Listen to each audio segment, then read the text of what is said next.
Welcome to a journey back in time. We've arrived at Sovereign Hill, in Ballarat, Victoria, a living recreation of life in the 1850s, when the discovery of gold transformed this landscape and its people. Gold was first discovered here in 1851, sparking one of the greatest alluvial rushes the world has ever known.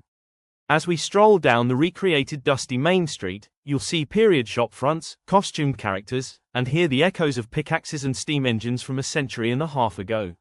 Let's step into the story of the diggers, the village, the mine, and the everyday life that followed the rush. In the earliest days, many hopeful gold seekers came to these fields, not knowing exactly where or how they'd strike it rich. They panned shallow alluvial deposits, creeks, gullies, gravels, working with simple tools, hopes, dreams and grit. Here, at Sovereign Hill, you can try your hand at panning for real gold in the diggings area. The rugged life of the digger meant waking early, walking long distances, facing dust, heat and cold, sharing tents and cooking rough meals.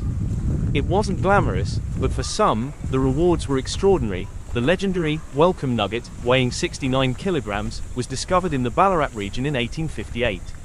As you hold a pan and swirl, you're connecting with that moment of hope, the thrill of seeing gold flecking in water, the idea that something valuable lies just beneath the surface.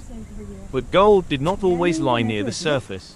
As the surface deposits were exhausted, miners turned to deeper, more complex extraction. At Sovereign Hill you can join a mine tour, descending into the recreation of the Red Hill mine and other workings. Under the earth, the conditions were dark, cramped and dangerous. Narrow tunnels, shifting rock, water to be pumped out, ore to be hauled, steam engines and pumps above ground to work the systems. This immersive underground experience gives you a visceral sense of what early miners faced, and the transformation from pick and pan to organized mining. Above ground, you'll still see the steam-driven machinery, winding engines and stamper batteries that processed gold-bearing ore. It's a reminder that gold mining was as much an industrial application as luck. Outside the mine and diggings, life in a gold rush town was a full society. At the same time as miners were digging and panning, a self-sufficient village sprang up around them. At Sovereign Hill, you'll see the workshops of traditional trades, carpenters shaping timber for buildings and mine props, coffin makers preparing the inevitable final rest, a banker's office handling the flows of gold and money, and farmers sustaining the community with produce.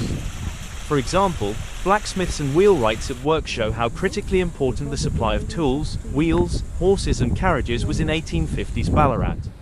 The confectionery shop delights with boiled lollies, raspberry drops made by hand, a reminder that even in tough times people sought comfort and sweetness. In the bakery, grocer, jewelers, tinsmith and other stores lining the recreated main street you get a slice of everyday commerce, the life beyond the mine, clothes, food, tools, banking, fun and social life. Children even attended school in cottages here, learning pen and ink in a classroom that might seem quaint now, but was part of community life back then. As you wander the village, you'll meet costumed interpreter characters of miner, tradesman, storekeeper, lady of the town, and you might hear the musket firing of redcoat troopers or the coach ride clop clop down the street.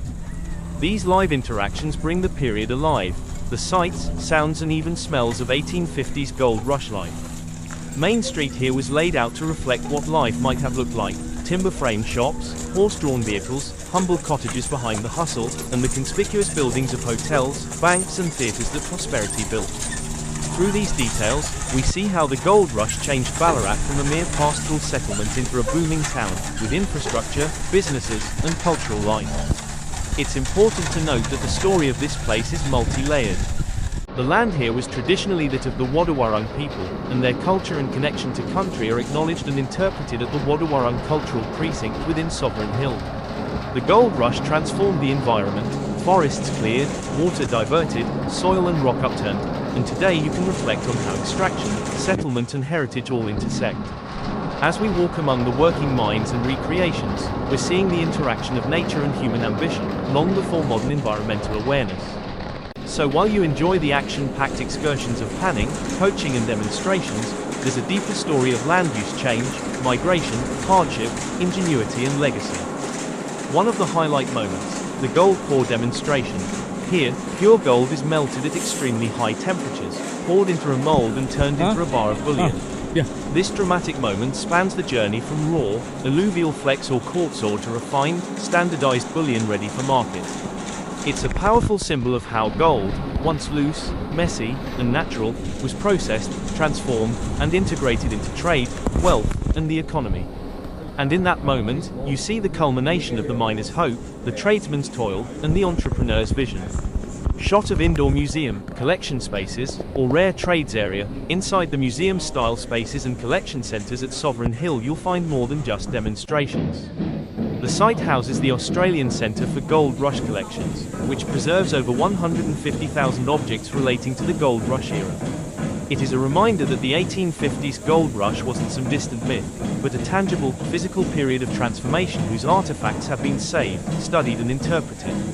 These collections deepen the story. The tools, machines, household goods, archives and photographs show us the social history as much as the mining history.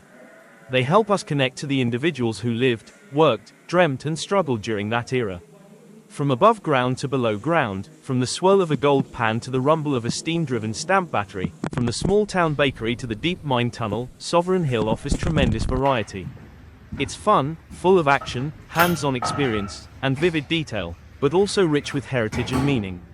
As you joined us today, you witnessed the preserved historic environment, the lifestyle of the ancient-day miners, how gold was extracted, refined and supplied to market, the infrastructure that supported the self-sufficient village, the carpentry, the confectionery, the coffin making, the bank, the farm, the trades, the social life. Each building and demonstration tells a small story and, together, they build the larger narrative of how this region changed and how those changes still echo today.